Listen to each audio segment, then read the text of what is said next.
Hello and welcome to another God is a Geek Let's Play video. I'm God is a Geek's Deputy Editor Martin Baker, and today we're going to take a look at Takedown Red Sabre. Now, if, like you should be, you're reading godisageek.com on a regular basis, you will have seen that this game didn't get the best review. I think it got a 2 out of 10. It's not great, but we'll hopefully be able to show what the game's about. Basically, it's a tactical first-person shooter. Now you can see you can do all your normal stuff from a first-person shooter. Basically, from a more modern first-person shooter, you've been able to, ever since. I think the first one I remember being able to change my loadout on was Counter-Strike, maybe Counter-Strike Source. No, I don't remember. But you got your normal stuff. You got your edit loadout. You can change your loadout. You can change your weapons and ammo. All the usual stuff. So what you expect from that kind of stuff, it's all there. Or at least it looks like it's all there. That's one of the things about it. There's not a lot about the game. There's a couple of things there, and it is kind of that early access thing that Steam are doing more regularly now, so there's every chance that the game could be patched with more stuff, but as you'll see from the gameplay, it kind of needs to be patched with more stuff. We'll just jump back, instead of saving all that loadout stuff, we'll just jump straight into the game. So obviously it's a tactical squad-based shooter, so as you'd expect from that, you can do single player with AI, or you can jump online and host or join a match that's already in existence if you want to play with those 4 real people. But we'll do a single player just for the sake of the Let's Play video. So there's a couple of maps to choose from, different difficulties and things like that. A couple of training ones to kind of get you into it, but we'll just pick the top one. For some reason, even when you first start the game, it picks the very top one, which in this case is Biolab. It doesn't pick the training ones first, which it took me a couple of goes to even realise there were training missions. Without which, I just assumed that the first one that it would pick would be mission 1, would be the training, would be kind of getting you into things. Definitely not the case. So pick the map, pick the training ones if you want to get into it. If you want to learn the tactics and things like that. If you just want to jump into it, by all means, just press accept and go for it. So you get your objectives and all that normal stuff. You can, you know what you're supposed to do. There's voiceover that I'm talking over because we just want to get through it. Little video showing you the ins and outs of the area. Some text about what's happening, and then your objectives about what you're supposed to be doing. Different insertion points. So in this scenario, we can either go in from the basement, from the car park at the bottom of the building, or we can go in through the roof and come downwards. We'll go from the car park. This is where you choose your loadouts and squads and things like that. So we'll just choose the default stuff, loadout 1, Alpha Bravo Charlie, and we'll just launch the game and see what everything is about. So the first thing you notice, you've got an hour to do things, and there are 1, 2, 3, 4, including yourself, team members.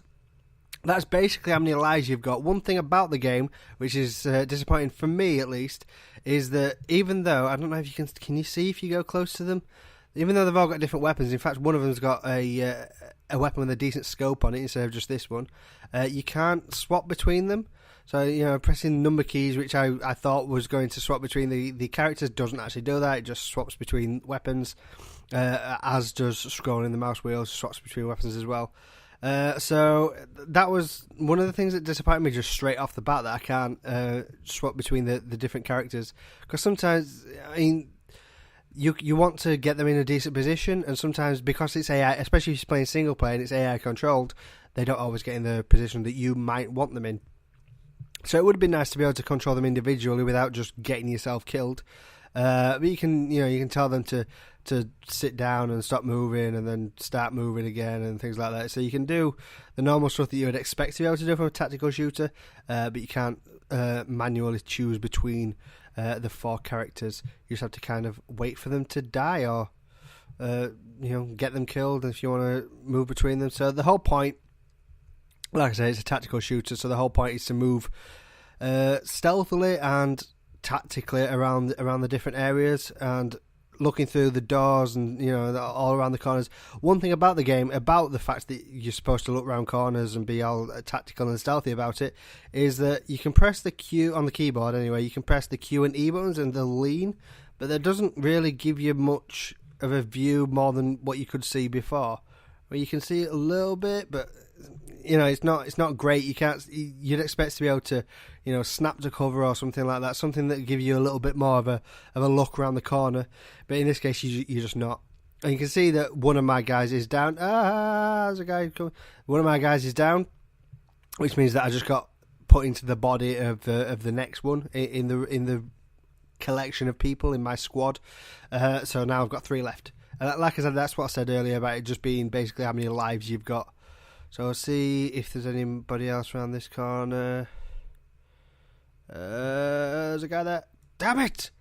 So yeah, another thing that I did notice, see, this is the weapon that I was talking about that's got a decent scope on it, but you would think that if there's an enemy at the other side of the room, you want this weapon, but you just can't manually choose to have that character.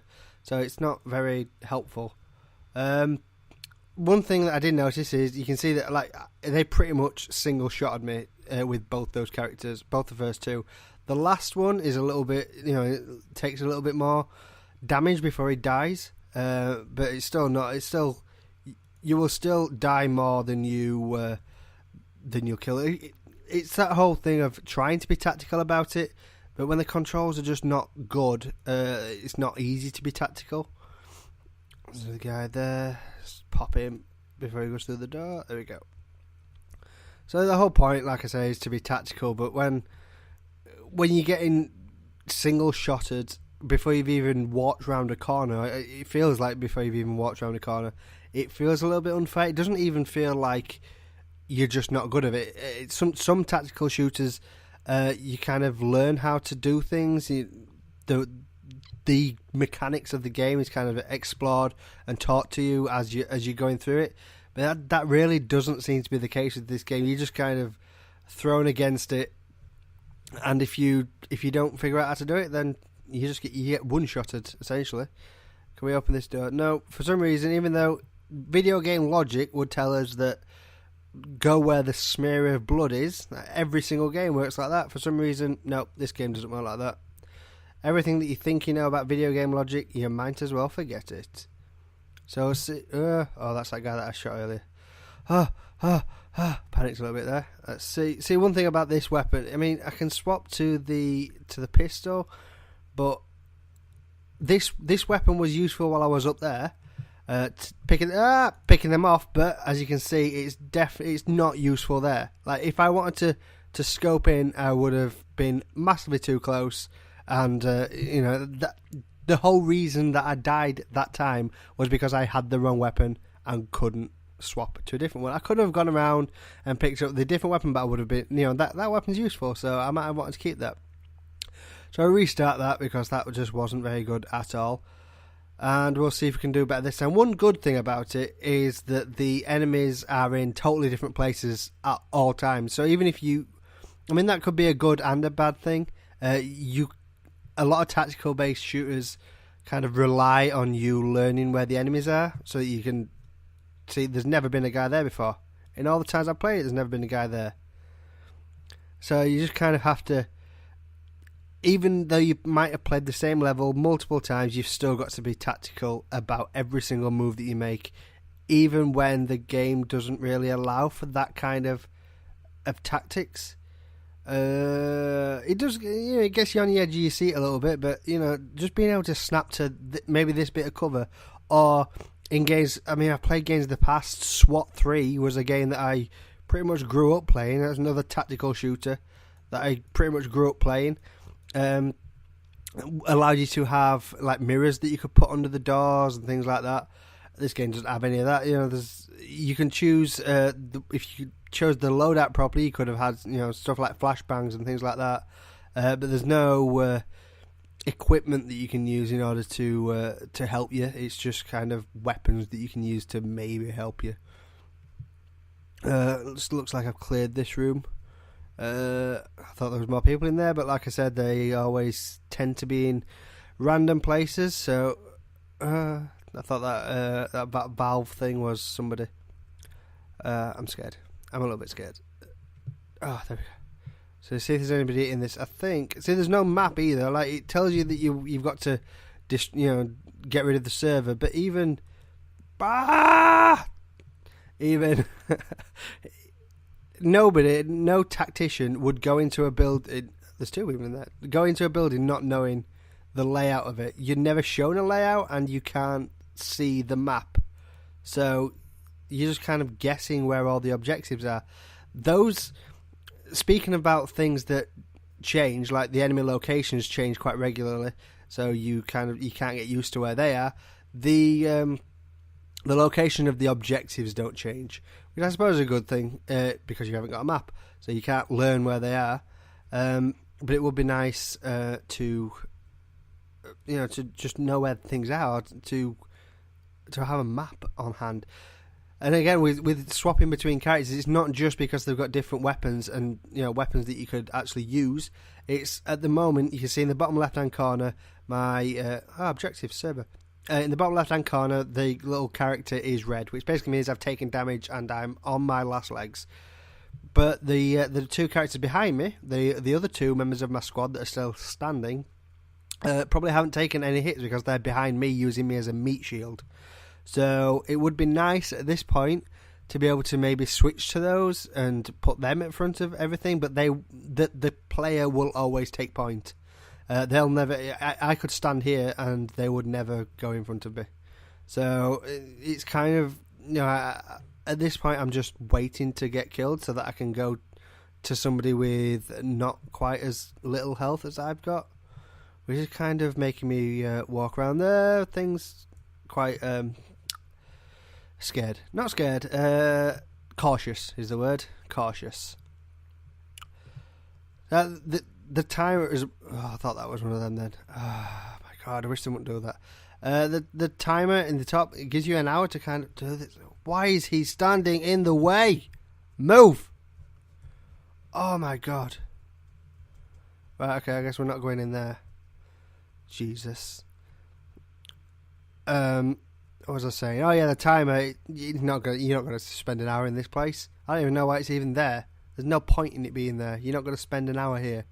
So I suppose give you the element of kind of a rush job, but it's never going to take you an hour. So there's really no point in it being there. But it's there, whatever. As I said, early access, things could change. They might change that. This might be just to kind of make it a little bit easier at the moment, while it is early access and people kind of get used to things. So they might change that to a 5-minute timer. Where the hell? What? Somebody in there, I'm guessing then. Ah, there. Okay. So sometimes the people in second do get shot, but but not when it's useful. You could have maybe squeezed off a few rounds, whatever. See, this is what I'm saying about having a map. I have no idea where there's three bombs that I'm supposed to disarm, and I have no idea where any of them are. Well, there's one down at in the lobby, but speaking of, there's one there. Disarm the bomb. And bomb disarm. I don't think, did I disarm the bomb? Disarm all three. So it doesn't actually tell me how much I've progressed through the thing. I think I've disarmed 2, but I can't remember if one of those disarming bombs was on the last turn round. Jesus.